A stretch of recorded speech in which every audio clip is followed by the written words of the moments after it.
Fala aí, gente! Bom dia, boa tarde, boa noite. Espero que todos estejam bem. Bom, estou de volta com a nossa primeira aula de 2021, né? Espero que encontrá-los bem. Tivemos este mês de férias para aproveitar, descansar um pouco, não é verdade? E bom, decidi hoje começar o ano com duas aulinhas, essa e mais uma que vai sair nos próximos dias, com alguns temas que eu não consegui abordar no ano passado, em 2020. Decidi trazer nesse comecinho, tá bom? Só alguns deles, tá bom? E para você que é novo aqui no Estudo Fácil, que não conhecia, acabou conhecendo, enfim, compartilhe com seus amigos, deixe o like, ative o sininho e também depois fala o que você achou para mim da aula, tá bom? Então também compartilha aí. Enfim, fique atento também lá no nosso Instagram, @estudo.fácil, tá bom? Então, gente, vamos começar a nossa aula de Biologia do Setor B, uma matéria de primeira série, tá bom? Mas que cai bem recorrente, é bem recorrente no vestibular, tá bom? É uma matéria, o nosso tema é sobre evolução e neodarwinismo, que são as teorias evolucionistas, tá bom? Então, nós vamos falar sobre dois teóricos, que é Lamarck e Darwin, tá bom? Nós vamos entender melhor nas próximas telas. Este tema aparece na apostila de número 1 do Sistema Ângulo de Ensino, nas aulas 3 a 7 de Biologia do Setor B, tá bom? Essa é a parte 1 da nossa aula, então também teremos a parte 2, então corre, depois que acabar essa aula, corre para ver a parte 2, que é a parte de exercício, tá bom? Então vamos começar a tratar sobre o nosso assunto, sobre os teóricos evolucionistas. Então, como eu comentei com vocês, nós temos dois. Jean-Baptiste Lamarck, que no caso é este cara aqui. Ele vai propor duas leis, ele vai postular duas leis, a lei do uso e desuso e a lei da transmissão dos caracteres adquiridos, tá bom? É bem importante, na próxima tela eu vou distinguir cada um, tá bom? Temos também Charles Robert Darwin, este eu acho que todo mundo conhece, é o famoso Darwin, né? Ele vai propor a lei da seleção natural, também conhecida pela lei do mais adaptado, tá bom? Agora, falando um pouquinho de Darwin, ele fez uma viagem no barco dele, Beagle, né, durante 5 anos, de 1831 a 1836, ou seja, século XIX. Tá? Ele fez essa viagem pelo Beagle durante 5 anos, passando por todos esses lugares que está mostrado aqui no mapa. Tá bom? Foram 20 paradas aqui, estão todas mostradas aqui. Inclusive, ele parou no Brasil. E dizem que lá no diário dele, quando ele passou aqui pelo Brasil, ó, estou até marcando as cidades, ele passou numa época de carnaval, então ele comenta no seu diário sobre o carnaval aqui no Brasil. Legal isso, né? Então, bom, quem fez tudo isso foi Darwin, tá bom? Só para lembrar. Então, ó, o Darwin, então, desculpa, coloquei aqui o outro mapa, tá bom? É o mesmo mapa, assim, as cidades são as mesmas, enfim, aqui é o navio dele, né? O Beagle, que ele navegou durante todo esse tempo, e ele também fez uma árvore da vida, né? Então ele que fez este desenho, que é um desenho para mim bem bonito, né? E Darwin está aqui, ele se coloca na árvore da vida, né? E todos nós partimos, querendo ou não, de um ancestral comum, né? Então tudo isso daqui foi uma evolução que nós vamos entender hoje, né? Tudo isso foi Darwin quem fez. O cara ele estudou muita coisa para chegar no que é hoje, né? E a gente está estudando agora em 2020 e 2021, não é verdade? Então, bom, vamos falar aqui um pouquinho, falar essa tela aqui, tem que prestar bastante atenção, tá bom? Então, fique atento aqui e vem comigo, vamos lá! Bom, falando primeiro deste cara aqui, que nós já vimos na segunda tela da nossa aula, que é o famoso Lamarck. Então, Lamarck vai postular duas leis que eu comentei para vocês. Lei do uso e desuso e lei da herança dos caracteres adquiridos, né? Então a primeira lei, lei do uso e desuso. O que significa isso? Bom, Lamarck ele fala assim, ó, o ambiente ele vai causar uma mudança, vai causar uma variação fenotípica na espécie. Ou seja, com o uso frequente de uma parte do corpo, vai levar ao seu desenvolvimento. Porém, se não usar, vai causar sua atrofia. Por exemplo, vamos imaginar que nós utilizássemos muito bem os dedos. Nós utilizamos, mas vamos dizer que há um tempo atrás, os macacos, a gente estava na evolução, tal, a gente começou a utilizar bem os dedos. Na visão de Lamarck, ele ia falar, bom, a gente usa bem os dedos, tem a tendência a evoluir, certo? Beleza. Mas se a gente não utilizasse bem os dedos, a tendência era o quê? Perder os dedos, ou seja, atrofiar os dedos, tá bom? E aí, com essas variações fenotípicas intraespecíficas dentro da espécie, o que acontece? Essas mudanças corporais serão transmitidas aos seus descendentes, que é conhecida como a herança dos caracteres adquiridos. Tá bom? Então, essas mudanças corporais que foram adquiridas pela lei do uso e desuso serão transmitidas, ou seja, uma lei depende da outra, né? Então, beleza. Este é Lamarck, tá aqui o que ele falou. Agora falando de Darwin, né? Então, este daqui é o Darwin, como eu falei, ele postulou aquela famosa lei da seleção natural. Ou seja, Lamarck ele falou que o ambiente causava variação. Darwin vai falar que não, o ambiente seleciona. Então, na luta pela sobrevivência entre as espécies, os indivíduos mais bem adaptados de uma certa espécie têm mais chance de sobreviver e se reproduzir, consequentemente transmitindo aos seus descendentes as suas características. Ou seja, o ambiente selecionará aqueles que estão mais bem adaptados àquele ambiente. Tá bom? Nós vamos entender daqui a pouco por imagens e enfim. Tá bom? Agora, usando o pensamento de Darwin, nós vamos pensar no neodarwinismo. Henrique, o que seria neodarwinismo? Vamos pensar. Neo é alguma coisa nova. Então, por exemplo, nós temos na língua portuguesa o neologismo, ou seja, uma nova palavra. Neodarwinismo, uma nova visão de Darwin. Se é uma nova visão, ele tem que usar óculos. Portanto, é uma nova visão de Darwin. Tá bom? Que é uma brincadeira só. Mas, enfim, neodarwinismo vai propor o quê? Pô, pode acontecer algumas mutações gênicas. O que seriam isso? Algumas alterações na sequência de nucleotídeos do material genético de uma espécie. Porque às vezes, por exemplo, pensando em Darwin, tá, o ambiente selecionou aquelas espécies mais bem adaptadas. Tudo bem, mas as características serão transmitidas, tá bom. Mas como que vai ser transmitido? E se acontecer alguma mudança no meio que numa espécie a orelha precisava ser bem grande e acabou sendo pequena? Pode ter acontecido alguma mutação. Ou também uma recombinação gênica, que é a mistura de novos genes que vão ocorrer entre os seres vivos. E aí vai aumentar a variabilidade gênica através da meiose. Tá bom? Então esta tela é bem importante para o nosso estudo e para entender tudo muito bem. Tá bom?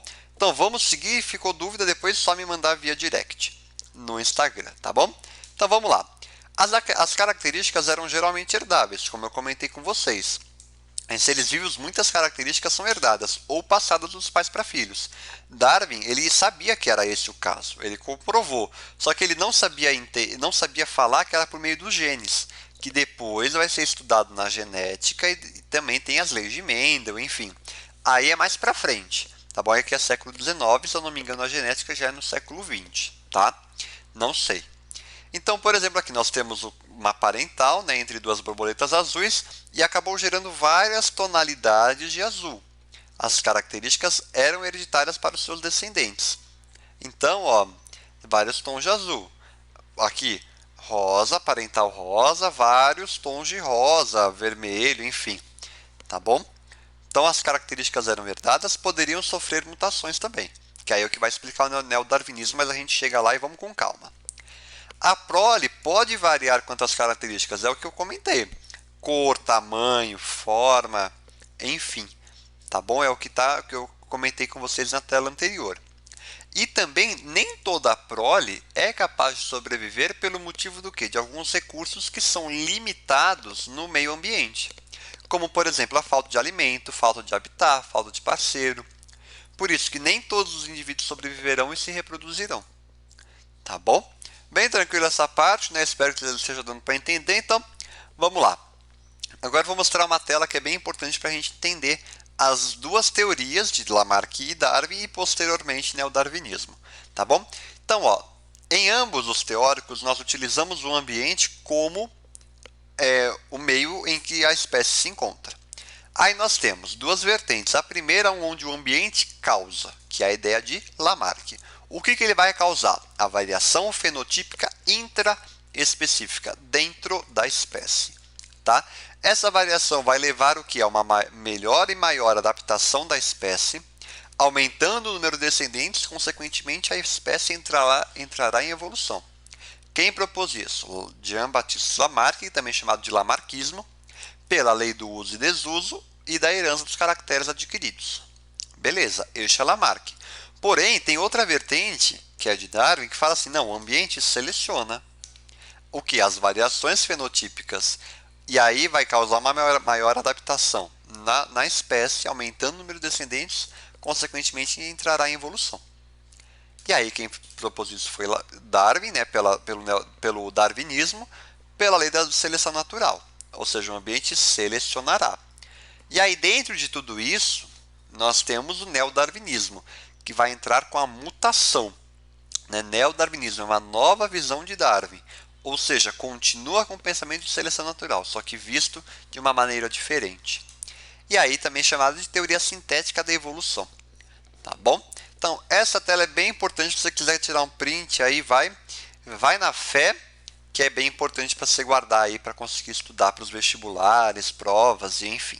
Tá bom? Então, vamos continuar aqui ó, com uma imagem aqui, por exemplo. Ó.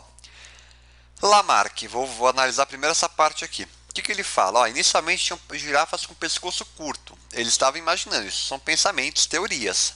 Tá? E aí, para conseguir chegar ao alimento que estava nas árvores, a girafa acabou aumentando o pescoço. Porque ela fazia força para alcançar o alimento, acabou aumentando o pescoço. Ou seja, de geração em geração, as girafas iam tendo cada vez mais o pescoço mais comprido. Ou seja, o ambiente, a árvore, causou essa transformação na girafa. Agora, se for ver pelo lado de Darwin, Darwin falava não, ó, tinha algumas girafas que tinham um pescoço maior e outras com um pescoço menor. As que tinham um pescoço maior alcançavam mais o alimento. As que tinham um pescoço menor acabavam indo procurar alimento no mais baixo ou acabavam não sobrevivendo. E aí, consequentemente, as maiores iam ter mais chance de reprodução, produzindo assim, né, novos filhos, novas gerações com descendentes de pescoço comprido. Ou seja, o ambiente selecionou as transformações que iam ocorrer na girafa. Entendeu? Então tem que diferenciar bem essas duas teorias. Mas é bem tranquilo, viu? Dá certo. Aqui, por exemplo, ó, nós temos então uma população de rato no asfalto, digamos assim, pedras são muito escuras, enfim. Temos ratos pretos e ratos amarelos. Por pássaros que vão comer esses roedores, o que vai acontecer? Como a pedra é preta, os ratos são pretos, eles conseguem se esconder com maior facilidade. Portanto, serão mais visíveis os ratos amarelos, ou seja, a tendência de reprodução é maior nos ratos pretos, conseguem se esconder, digamos assim, entre aspas, dos predadores. E aí, consequentemente, a população dos ratos amarelos ficam... esqueci a palavra, desculpa aí, gente, mas ficam dados à vontade não, eles ficam entregues aos predadores, tá bom? Então é isso, desculpa aí, mas vamos que vamos. Então vamos lá, também temos esse exemplo clássico de seleção natural que é comum cair em vestibular, tá? Vamos fazer um exercício desse tipo aqui hoje, tá? Então, ó, lá na Inglaterra, se eu não me engano, algumas mariposas pousavam em árvores do gênero Betula com líquens, tá? Então nós temos dois tipos, a forma típica, que era a cor cinza claro, e a forma carbonária com a cor escura, tá? Beleza. O que eles fizeram? Pesquisadores ingleses criaram milhares de mariposas, marcaram-nas e as soltaram em duas áreas. Então olha o estudo científico aí.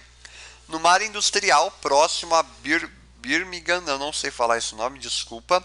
Ou seja, a área industrial, o que solta? Né? Na indústria tem a fuligem, aquela fumaça preta que está na fuligem. A fuligem está na fumaça preta, aliás.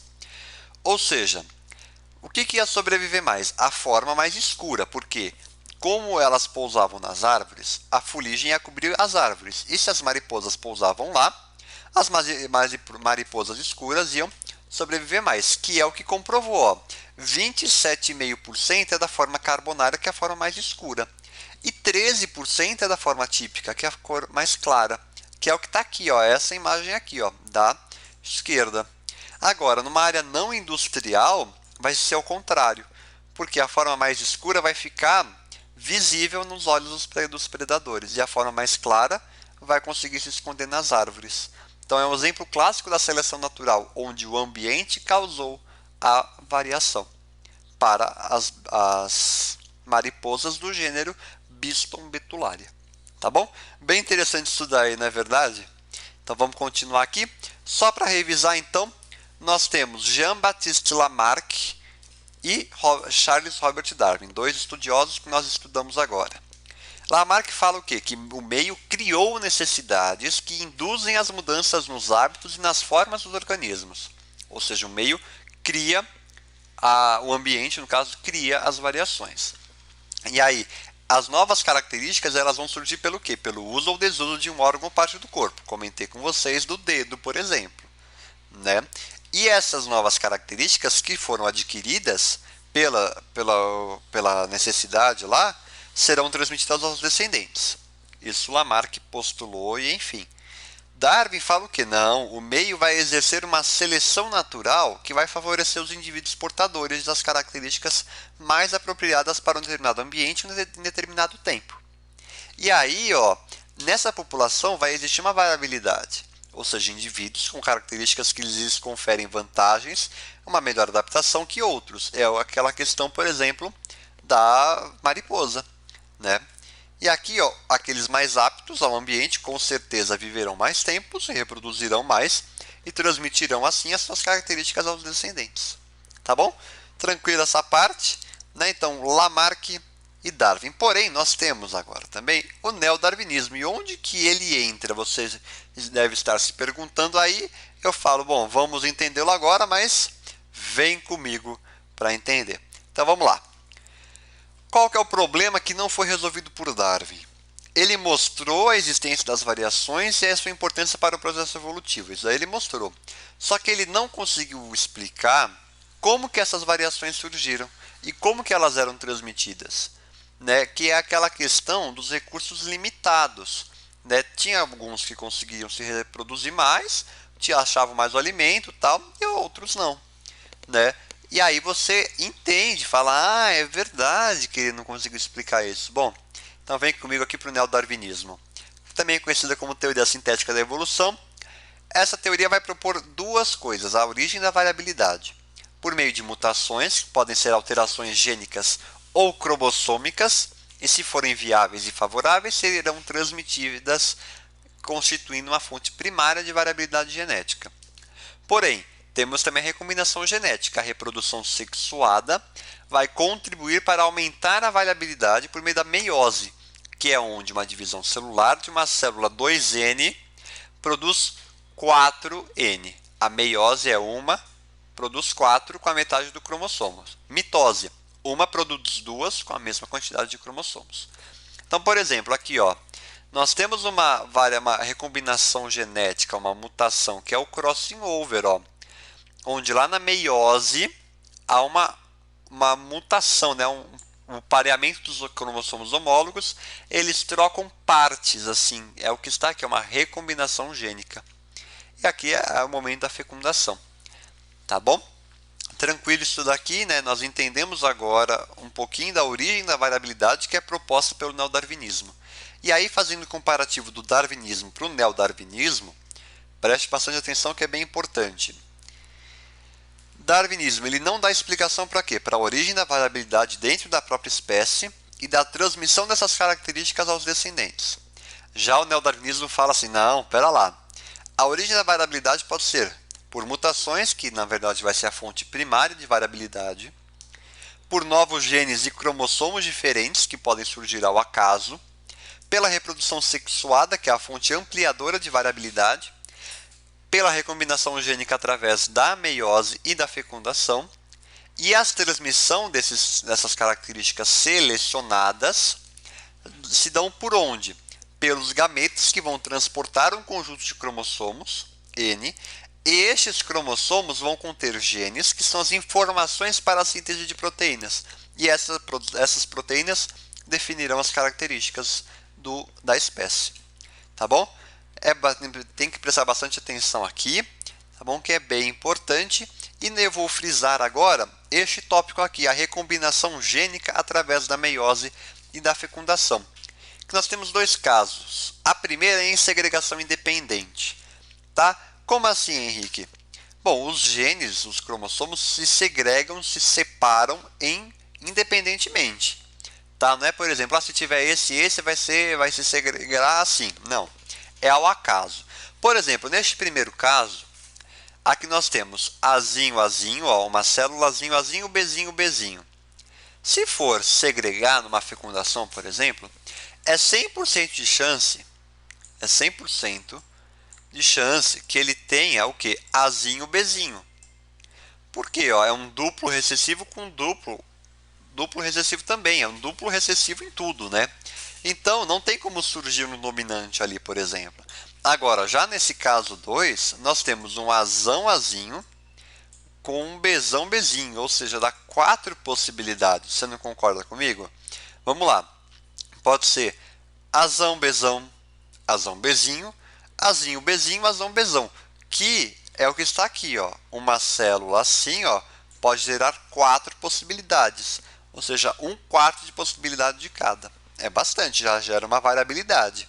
É o que eu estou mostrando aí, tá bom? E aí, por exemplo, nós temos também o linkage. A anterior foi uma segregação independente. Essa aqui é em linkage. Qual que é a diferença, Henrique? Em linkage, os genes, os alelos, estão ligados no mesmo cromossomo. Ou seja, em uma fecundação, aqui a probabilidade é de meio em cada um. Ou vem este, ou vem este. Ou vem esse, ou vem esse. Um de cada. Então é meio de cada um. Entendeu? Tranquilo? Acho que sim, né? Deu para pegar bem essa ideia, mas na próxima aula nós vamos treinar com exercícios e espero você lá. Encerro aqui a nossa aula, espero que vocês tenham gostado, dando aplausos para Darwin, que na época batalhou com seu estudo, né? A viagem pelo Beagle que ele fez também foi para estudar bem as espécies, conseguir comprovar tudo isso. E deu certo, nós estamos aqui estudando tudo isso e concluímos mais uma aula, a primeira aula de biologia do ano de 2021. Não se esqueça de revisar o que nós aprendemos aqui. Desejo a você um grande abraço, até a próxima aula aqui. Já corre lá para assistir a parte 2. E lembre-se também de se inscrever no nosso canal de Estudo Fácil, ativar o sininho, compartilhar com seus amigos e deixar também o seu like, tá bom? Temos também o nosso Instagram, que é lá que você acompanha tudo que eu posto toda segunda e quinta no nosso Instagram, tá bom? Gente, um grande abraço, muito obrigado e até a próxima aula.